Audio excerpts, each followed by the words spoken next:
প্রশ্ন কয়েকটা হয়েছে। প্রথমত আমি প্রথম এখানে আসিনি, আমি আরও আসছি এখানে। তো আলহামদুলিল্লাহ, আমি আগে যখন আসছিলাম যে অবস্থা দেখেছিলাম তার থেকে অনেক ডেভেলপ করেছে এখানে। সেবার মানও দেখলাম অনেক। আমি অনেক রুগীদের সাথে ইতিমধ্যে কথা বলেছি, তারা বলেছে তারা চিকিৎসা পাচ্ছে। তো আমি ধন্যবাদ জানাচ্ছি এই হাসপাতাল বর্তমান কর্তৃপক্ষকে। আর মূলত হাসপাতালের চারিপাশে আগে খুব বাজে অবস্থা ছিল, জঙ্গল ছিল, এগুলো পরিষ্কার করেছেন ওনারা, সেজন্য ওনাদেরকে ধন্যবাদ। আর একটা হচ্ছে যে আমি মূলত এখানে ডাক্তার সাহেবদের কিছু রিকোয়ারমেন্ট ছিল হাসপাতালে, যে এখানে এক্স রে মেশিন আছে, টেকনিশিয়ান নাই।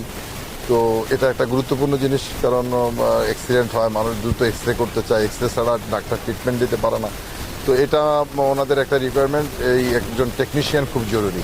তো আমরা আমি ঢাকায় যাচ্ছি, মাননীয় স্বাস্থ্যমন্ত্রীর সাথে কথা বলে কিভাবে এখানে একজন টেকনিশিয়ান নিয়োগ দেওয়া যায় সেটার জন্য চেষ্টা করব।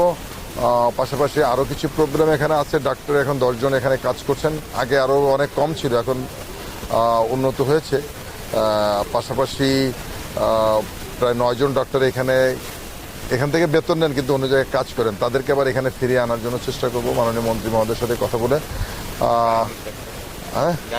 হ্যাঁ, গাইনির ডাক্তার নেই, 4 জন ডাক্তার এখানে, গাইনি, কনসালটেন্ট এবং সার্জারি মনে হয়, সার্জারি। হ্যাঁ, তো এই ডাক্তারগুলো যদি আমরা ফিল আপ করতে পারি তাহলে আমাদের এই অঞ্চলের যারা পেশেন্ট, যারা সাধারণ মানুষ উপকৃত হবে, সেবা পাবে এখান থেকে, আমি এটা নিশ্চিত বলতে পারি।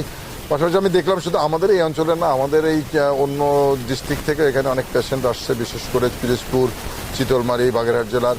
তা এখানে অনেক পেশেন্ট আমি দেখলাম তাদের সাক্ষাৎকারে। আর একটা প্রশ্ন করেছেন, এখানে আমি গাছ লাগালাম। দেখেন, গণপ্রজাতন্ত্রী বাংলাদেশ সরকারের মাননীয় প্রধানমন্ত্রী উনি নির্বাচনী প্রতিশ্রুতি এবং আমাদের ম্যানিফেস্টোতে উনি বলেছিলেন যে 5 বছরে আমরা 25 কোটি বৃক্ষরোপণ আমরা করব।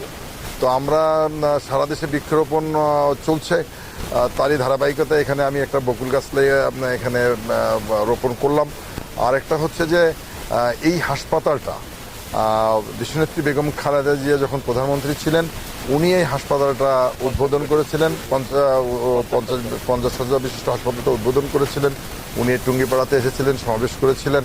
তো উনি যখন এখানে উদ্বোধন করেন, উনি একটা এখানে বকুলের গাছ লাগিয়েছিলেন। কিন্তু প্রতিহিংসার রাজনীতির শিকার, প্রতিহিংসার রাজনীতিতে এটাও ছাড় দেয় না, এই বকুল গাছটাকে এখানে উপড়ে ফেলা হয়েছিল। তো আমরা দেশনেত্রী বেগম খালেদা জিয়ার স্মৃতিস্বরূপ একটা বকুল গাছ এখানে রোপণ করেছি। আশা করি গণপ্রজাতন্ত্রী বাংলাদেশ সরকারের প্রধানমন্ত্রী যে মানবিকতার রাজনীতি করছে, উনি কোনো প্রতিহিংসার রাজনীতি করছে না, প্রতিশোধের রাজনীতি করছে না। আমি বিশ্বাস করি এ থেকে অনেকে শিক্ষা গ্রহণ করবেন এবং প্রতিহিংসার রাজনীতি থেকে বেরিয়ে এসে একটি সুন্দর রাজনীতি বাংলাদেশে প্রচলিত যে তারেক রহমান শুরু করেছেন, এটা অব্যাহত থাকবে এবং আগামী দিনে তারেক রহমানের নেতৃত্বে আমরা একটি সুন্দর বাংলাদেশ, একটি সাম্যের বাংলাদেশ, মানবিকতার বাংলাদেশ পাবো, এটা আমার প্রত্যাশা। ধন্যবাদ।